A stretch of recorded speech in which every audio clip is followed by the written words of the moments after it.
अस्सलाम वालेकुम, welcome back to my new YouTube video. आज की वीडियो में हम बात करेंगे कि किस तरह से आप अपने थीसिस के अंदर मैनुअल तरीके से रेफरेंस ऐड कर सकते हैं। तो आज मैं आपको बहुत ही आसान तरीका बताऊंगी जिसके थ्रू आप अपने थीसिस के अंदर एंड नोट और किसी भी सॉफ्टवेयर को यूज़ किए बिना रेफरेंस ऐड करके अपना काम कर सकते हैं। इसके लिए सबसे पहले मैंने ये एक जो है डॉक्यूमेंट ओपन कर लिया है। आप सपोज करें कि ये हमारे थीसिस का फर्स्ट चैप्टर है जो मैंने ओपन किया है और मैंने इसमें रेफरेंस जो हैं वो इस तरह से कमेंट्स में ऐड किए हुए हैं। अब सबसे पहले मैं आपको बताती हूँ कि हम कमेंट्स में रेफरेंस किस तरह से ऐड करेंगे। तो इसके लिए ये जो लाइन है, ये लाइन मैंने जिस पेपर से ली है, सबसे पहले मैं आपको वो पेपर दिखाती हूँ। इसके लिए आपने ओपन करना है अपना गूगल स्कॉलर, ठीक है। जैसे मैंने ये ओपन किया है, ये इस पेपर से मैंने वो लाइन ली हुई थी। तो मैं सबसे पहले क्या करूँगी कि इसकी इंटेक्स साइटेशन करूँगी, यानी कि इस पेपर के ऑथर का नाम, तो इसके दो ऑथर हैं, ठीक है। तो दोनों ऑथर को मैंने इस तरह से कॉपी किया।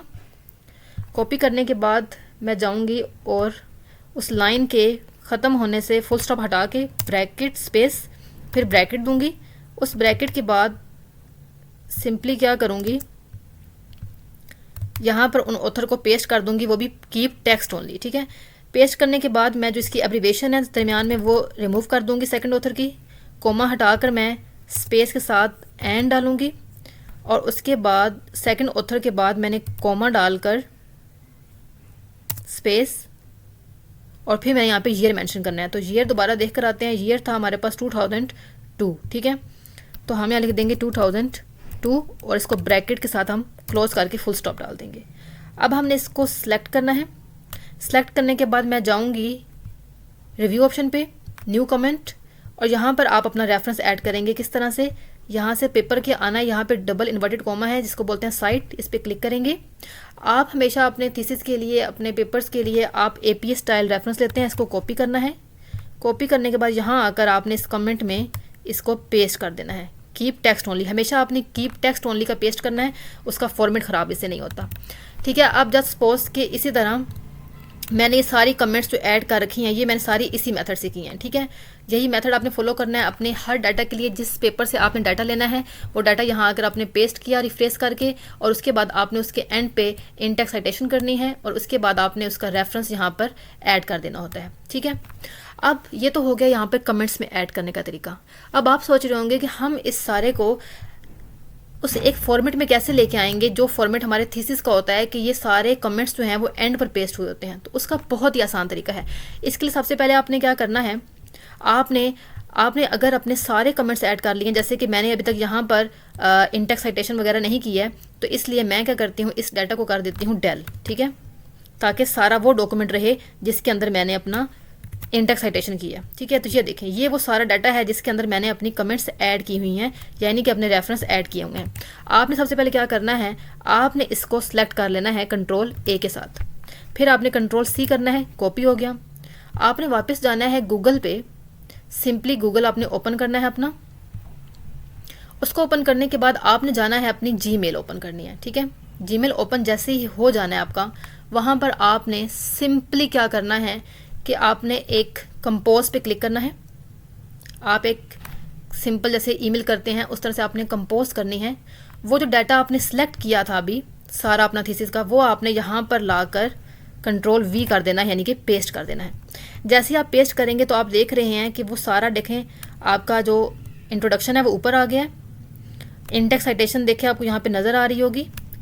उसके बाद जितने भी रेफरेंस कमेंट में ऐड किए थे वो सारे ये देखें यहाँ पर नीचे पेस्ट हो चुके हैं खुद ऑटोमेटिक, ठीक है। तो ये बहुत ही आसान तरीका होता है अपने रेफरेंस को ऐड करने का।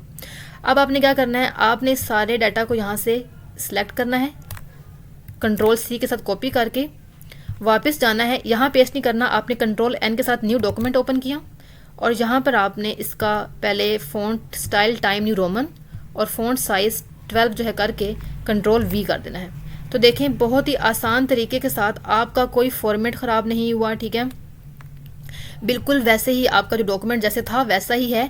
आपका ऊपर इंट्रोडक्शन सारा आ गया है, ठीक है। और ये देखें साथ में यहाँ पे पता चल गया कि ये M1 है, ठीक है, फर्स्ट रेफरेंस आपका, ये सेकंड, उसके बाद इसी तरह सो ऑन, ये 3, ये 4, ठीक है। आपके सारे इंटेक्स साइटेशन ऊपर है और ये आपके नीचे उन्होंने सारे रेफरेंस जो हैं वो दे दिए। आप यहाँ क्या कर देंगे, आप यहाँ पे लिख दें बेशक रेफरेंसेस, ठीक है। और ये नीचे आपके रेफरेंस जो हैं वो सारे आपको नज़र आ रहे हैं। अब आप चाहें तो आप ये जो साथ में M1 M2 है तो इनको आप रेस कर देंगे, ठीक है, क्योंकि इनकी हमें ज़रूरत नहीं होती है।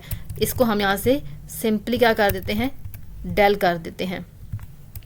तो ये देखें, ये है वो बहुत आसान तरीका जिसके थ्रू आप अपने थीसिस के अंदर रेफरेंस ऐड कर सकते हैं कमेंट्स में, और फिर उन रेफरेंस को बहुत ही आसान तरीके के साथ आप इस तरह से थीसिस के फॉर्मेट में या सिंपली जो है वो पेश कर सकते हैं। देन आप मोस्टली रेफरेंसेस जो होते हैं वो हैंगिंग फॉर्म में होते हैं, तो आप इसको सिंपली सेलेक्ट कर लें, ठीक है।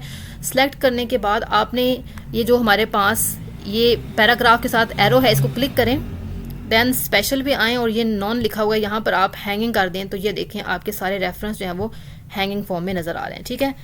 तो ये बहुत आसान तरीका है जिसके थ्रू आप अपने थीसिस के अंदर, आप अपने किसी भी डॉक्यूमेंट के अंदर मैनुअल तरीके से रेफरेंस ऐड कर सकते हैं, ठीक है। वीडियो पसंद आए तो इसको लाइक कीजिए, शेयर कीजिए। मिलते हैं नेक्स्ट वीडियो में, तब तक के लिए अपना बहुत सारा ख्याल रखिए। खुदा हाफिज़।